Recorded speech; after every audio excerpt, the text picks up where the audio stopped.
안녕하세요. 파이만입니다. 오늘 제가 다뤄야 될 내용은 성급기 왜 중요한가.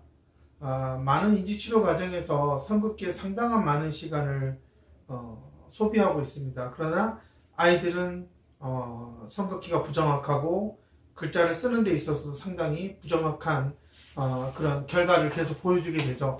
그렇기 때문에 아이가 점점점 학년기에 접어들수록 어린 장애아동들을 키우는 부모님들이 이 글씨를 바로잡는데 아이하고 많은 그 소모전을 벌이게 되는데요. 그러면 이 삼국기를 어떻게 해야지만이 과연 이 아이들이 점점 학년기에 접어들수록 글자를 쓰는데 정확성과 정교함이 나아질 수 있는지, 이런 부분에 대해서 기존의 인지치료사나 아니면 엄마들이 많이 생각을 해야 되는데, 지금 무엇이 처음부터 중요한지를 잘 모르고 있다는 거죠. 우리가 흔히 말하는 성급기라고 하는 것은 결국은 조직화 능력을 키워주기 위해서 하는 거거든요. 이 조직화라는 것은 서로 떨어져 있는 두 개의 점이 각각으로는 어떤 자기만의 어떤 그런 점으로서의 특징을 가지고 있지만, 이게 서로 이렇게 두 개로 연결되었을 때 결국은 또 다른 형태의 선이 만들어진다는 거죠. 이렇게 선과 선이 만나고 또 선과 선이 만나서 각을 만들어내고, 또 그렇게 선들이 의해서 만들어지는 것이 또 도형이고요. 또 한 면과 한 면이 서로 연결이 되면 입체가 되는, 이렇게 해서 결국은 아이들이 이 성급기를 통해서 여러 가지 사물을 인식하는 데 있어서의 지각 능력을 향상시켜 줄 수 있고, 더불어서 점점점 높은 수준으로 추상적 사고를 할 수 있는, 즉 새로운 개념과 개념을 연결하는 그러한 사고의 조직화까지 가능하다는 겁니다. 그래서 이 성급기는 그냥 아무렇게나 시켜서는 안 되고요. 그냥 아이들을 수백 장 연습장에다가 점을 찍어서 시켜서 되지도 않습니다. 그러나 대부분의 지금 치료에서는 거의 다 이렇게 그런 워크북 형태로 되어 있는 걸 가지고 하루에 몇십 장씩 그냥 의미 없는 성급기를 시키고 있다는 거죠. 성급기를 하기 위해서는 가장 기본적으로 이 점이 어디에 위치해 있는지를 아이가 인식을 해야 되거든요. 그러려면 방향도 알아야 되고요. 또한 어디를 기준으로 볼 것인지 기준도 알아야 됩니다. 그러나 이런 것들이 단순히 무한 반복으로 손을 움직이면서 습득할 수 있다고 생각한다면 그거는 큰 오산이라는 거죠. 실제로는 그렇게 단순히 수천 번을 그렸다고 해서 인식되지 않는다는 거죠. 실례로 제 센터에 오는 많은 학생들, 기존의 다른 치료센터에서 인지치료를 받았다고 하는 친구들의 특징을 보면 거의 많은 시지각과 향상 워크북 같은 걸 했다라고 얘기를 하는 거죠. 하지만 제가 LPAD 검사를 해보거나 아니면 실제로 아이에게 글씨를 써보라고 했을 때 그 선과 선들이 제대로 연결이 되지 않는다는 것은 아이의 사고의 조직화 수준도 높지 않다는 것을 보여주는 단적인 사례라고 볼 수 있습니다. 하지만 이제 부모님들은 많은 걸 해왔다라고 얘기를 하는 거죠.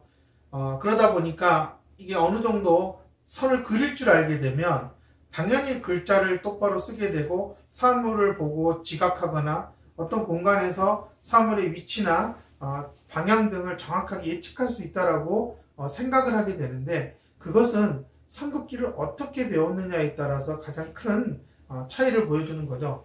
단순히 초등학교 입학을 앞두고 글자를 알아야 되니까 글자를 따라 쓰기 위해서 그냥 점선을 따라가는 형태로 배웠다 그러면 아마 1년이 지나고 2년이 지나건 그 아이의 글자 수준은 아마 큰 차이가 없을 거라는 거예요.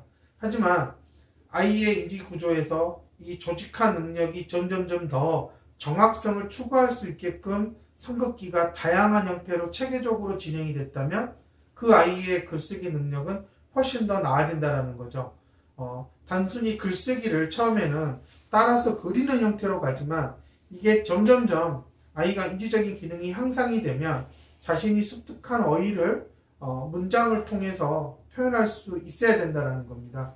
그런 측면에서 성급기를 단순히 그냥 선과 선을 연결하는 거다, 이렇게 바라보면 안 된다는 거죠. 그래서 선을 만들기 위해서 필요한 여러 가지 인지적인 기능을 초등학교 입학 전에 5세에서 6세, 7세 사이에 배워야 된다. 근데 배우지 않고 워크북을 따라서 그리는 몇 가지 형태의 학습에 길들여지게 되면 이 세상에 존재하는 수많은 선들의 방향, 길이, 크기, 선들의 어떤 변화 이런 것들을 정확하게 예상하고 그와 똑같이 그려낼 수 있는 능력을 배울 수가 없다라는 거죠. 그러면 결국은 자신이 기억하고 배운 것만 쓸 수 있게 되는 거죠.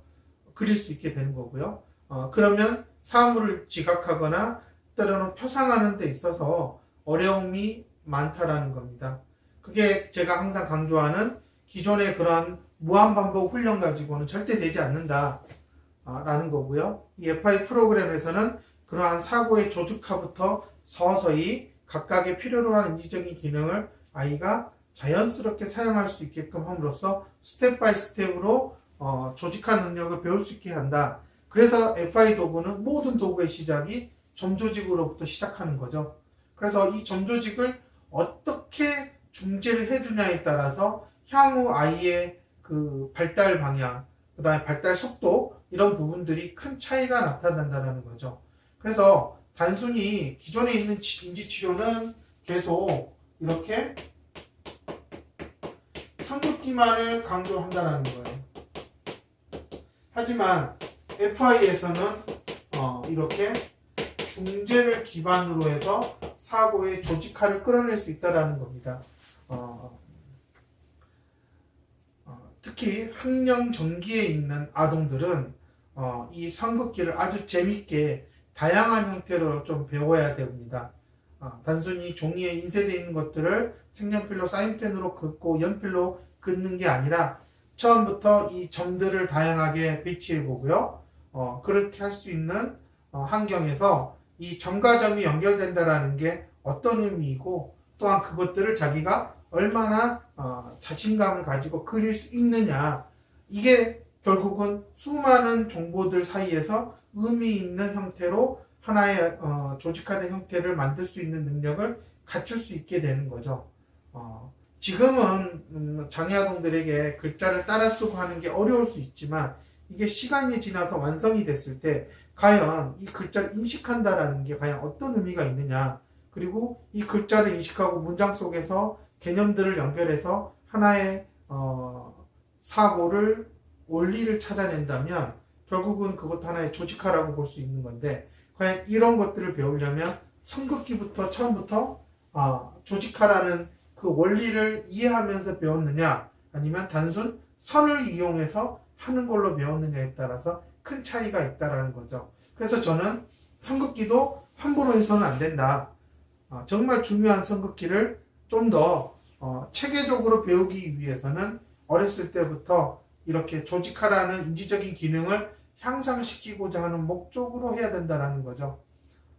그런 측면에서 저는 제 센터에서 선생님들과 다양한 형태에서 어린 아이들이 선을 인식할 수 있도록 방법들을 찾아서 실제로 사용을 하고 있고요. 그 효과는 시중에 나와 있는 여러 권의 워크북을 사용하는 것보다 훨씬 더 뛰어나다라는 거죠. 그런 측면에서 제가 이 삼국기가 왜 중요한지에 대해서 오늘 설명을 해드렸습니다.